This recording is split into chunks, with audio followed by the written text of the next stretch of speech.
പണ്ട് അടി പേടിച്ച് പഠനം നിർത്തിയ മകനെ പണ്ഡിതനായ ഒരു പിതാവ് ഉപദേശിച്ചത് കേൾക്കുക. മോനെ, അല്പകാലത്തെ ശിക്ഷ ഭയന്നാണ് നീ പഠനം ഉപേക്ഷിക്കുന്നതെങ്കിൽ നീ ചെയ്യുന്ന വിഡ്ഢിത്തമാണ്. കാരണം പഠനം നിർത്തിയാൽ അതുമുതൽ ജീവിതാന്ത്യം വരെ നിനക്ക് ശിക്ഷ അനുഭവിക്കേണ്ടി വരും.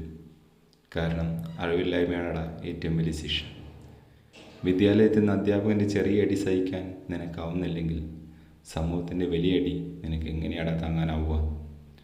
അധ്യാപകൻ നിന്ന് ചീത്ത പറഞ്ഞത് നിനക്ക് സഹിക്കാനാവുന്നില്ലെങ്കിൽ സമൂഹം നിന്നെ ചീത്ത പറയുന്നതും പരിഹസവും നിനക്ക് എങ്ങനെ താങ്ങാനാവും? പഠിക്കാത്തതിൻ്റെ പേരിൽ ക്ലാസ്സിൽ നിന്നും അധ്യാപകൻ നിന്നെ പുറത്താക്കിയത് അസഹ്യമായെങ്കിൽ അറിവില്ലാത്തതിൻ്റെ പേരിൽ സമൂഹം നിന്നെ സുപ്രഭാത മേഖലയിൽ നിന്നെല്ലാം പുറത്താക്കുമ്പോൾ അത് നിനക്ക് എങ്ങനെ സഹ്യമാവും? മോനെ, അല്പകാലം ത്യാഗം ചെയ്യേണ്ടി വരും. ചീത്തയും പരിഹാസവും അടിയും പിടിയും സഹിക്കേണ്ടി വരും. ഈ ചെറുത്യാഗങ്ങൾ ഈ ചെറുപ്പത്തിൽ സഹിച്ചു പഠിച്ചാൽ പിന്നെ ചീത്ത കേൾക്കേണ്ടി വരില്ല, ത്യാഗം ചെയ്യേണ്ടി വരില്ല. ജീവിതം സുഖപ്രദമായിരിക്കും. ഇപ്പോൾ ചെറിയ ത്യാഗം ഭയന്ന് ഭാവിയിൽ വലിയ ത്യാഗം നീ ഏറ്റെടുക്കരുത് മോനെ. അറിവ് സമ്പാദിക്കാൻ അധ്വാനമുണ്ടാവും, പക്ഷേ അറിവില്ലായ്മ കൊണ്ടു നടക്കാനാണ് അതിലേറെ അധ്വാനം വേണ്ടി വരിക. മോനെ, ഒട്ടും പരിചയമില്ലാത്ത നാട്ടിലെത്തിയാൽ ഏത് നട്ടുച്ചയ്ക്കാണെങ്കിലും വഴിതെറ്റിപ്പോകാൻ സാധ്യതയേറെയാണ്. എന്നാൽ ഏത് കട്ട പിടിച്ചിരുട്ടാണെങ്കിലും സ്വന്തം നാട്ടിൽ ബസ് ഇറങ്ങിയാൽ വീട്ടിലോട്ട് ആരോടും വഴി ചോദിക്കാതെ നീ പോകുമില്ലേ? എന്താണ് കാരണം? രാത്രിയുടെ ഇരുട്ടല്ല ഇരുട്ട്, മറിച്ച് അറിവില്ലായ്മയാണ് യഥാർത്ഥ ഇരുട്ട്. അറിവില്ലെങ്കിൽ പകൽ പോലും രാത്രിയാണ്. അറിവുണ്ടെങ്കിൽ രാത്രി പോലും പകലാണ് മോനെ. അറിവുള്ളവന് ഏത് വിദേശവും സ്വദേശം, അറിവില്ലാത്തവനും സ്വന്തം ദേശം പോലും അപരിചിത ദേശം.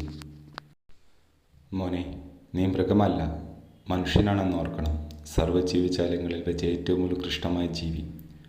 മനുഷ്യജീവിയെ നിന്നെ മറ്റിതര ജീവികളിൽ നിന്ന് വേർതിരിക്കുന്ന ഘടകം തടിയോ മുടിയോ ശക്തിയോ വലുപ്പമോ അല്ല.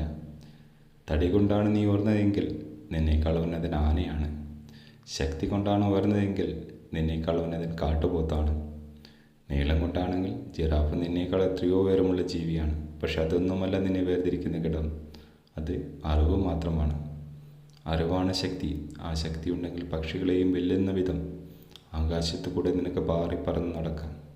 ആ ശക്തി ഉണ്ടെങ്കിൽ മത്സ്യങ്ങളെയും വെല്ലും വിധം ആഴിയുടെ ആഴക്കയങ്ങളിലൂടെ നിനക്ക് ഊളിയിട്ട് സഞ്ചരിക്കാം. ആ ശക്തി ഉണ്ടെങ്കിൽ ചീറ്റപ്പുലികളെ പോലും തോൽപ്പിക്കുന്ന വിധം നിനക്ക് ഓടാം. മോനെ, അറിവുണ്ടെങ്കിൽ നീ ദരിദ്രനാണെങ്കിലും ധനികനാണ്. അറിവില്ലെങ്കിൽ നീ ധനികനാണെങ്കിലും ദരിദ്രനാണ്. അറിവുണ്ടെങ്കിൽ നീ പ്രജയാണെങ്കിലും രാജാവാണ്. അറിവില്ലെങ്കിൽ നീ രാജാവാണെങ്കിലും പ്രജയാണ്. അറിവുണ്ടെങ്കിൽ എല്ലാ അപരിചിതരും നിനക്ക് പരിചിതരാണ്. അറിവില്ലെങ്കിൽ പരിചിതരെ പോലും നിനക്ക് അപരിചിതരാണ്. അറിവുണ്ടെങ്കിൽ നീ വനാന്തരങ്ങളിൽ പോയി ഏകാന്തമായിരുന്നാൽ പോലും ജനം നിന്നെ തേടിയെത്തും. അറിവില്ലെങ്കിൽ നീ ജനമധ്യത്തിൽ നിലയുറപ്പിച്ചാൽ പോലും നിന്നെ ആരും ശ്രദ്ധിക്കില്ല. ജ്ഞാനം തേനാണ്. തേനെടുക്കുമ്പോൾ തേനീച്ചയുടെ കുത്തേറ്റലിന് വരിക സ്വാഭാവികം. കുത്തേറ്റ് കിട്ടിയ തേനിന് ഇരട്ടി മധുരമുണ്ടാവും. കുത്തുപയന്ന് രംഗം വിട്ടാൽ തേൻ നുണയാൻ കഴിയില്ല. എനിക്ക് പറയാനേ കഴിയും. ചെയ്യേണ്ടത് നീയാണ്. ഇനി എന്ത് ചെയ്യണമെന്ന് നീ തന്നെ തീരുമാനിച്ചോളൂ.